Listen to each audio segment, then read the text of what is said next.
My husband has brought his old cousin. He is in the Ministry of Agriculture. At least, if he has not resigned today. He so hates the Nazis that he is always on the point of resigning. During dinner that evening, I realized how irritated these two men had been at the conference in Berlin, where Nazi officials had apparently been throwing their weight around, although they knew very little of the technical side of the agricultural subjects under discussion. "Do forgive me for being very frank," I said, "but after all the things you and your cousin have said at dinner about the Nazis, I simply cannot understand why you both serve them by being in the ministry or constantly consulting with them. Surely by putting yourself and your knowledge at their disposal, you are keeping them in power." "Believe me," he said, "your question has caused some of us more mental agony than I can describe. Let me tell you how we argue about it, and how we have come to certain decisions. I believe we do right, although at times it is almost impossible to go on.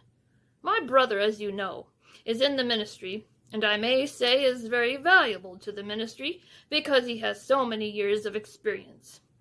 Fritz, won't you explain the kind of position you find yourself in?" Taking his cigar from his mouth, Herr von Holzkirchen said, "There is not much to tell. It is quite simple.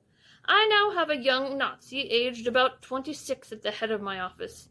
He knows almost nothing about agriculture, and he hasn't even got any feeling for the country. In addition, he is an insufferably rude young man, and exercises his authority in the most ridiculous way. The point is that he would not care at all if I resigned. In fact, I think he would be glad if I did. These young Nazis are so appallingly ignorant that I really believe he thinks he could replace me with some young upstart like himself, probably one of his relations.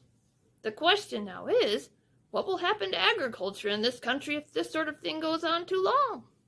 You see," added Herr von Siegersdorf, "that is the crucial point. It seems to us that Germany is suffering from a sort of plague, but it is still Germany, and nothing is more important than that our agricultural policy should be carried out by men with adequate knowledge and experience. It seems to us our task is clear. We must be patient, and put our knowledge at the disposal of those who are in control, however unpleasant they are.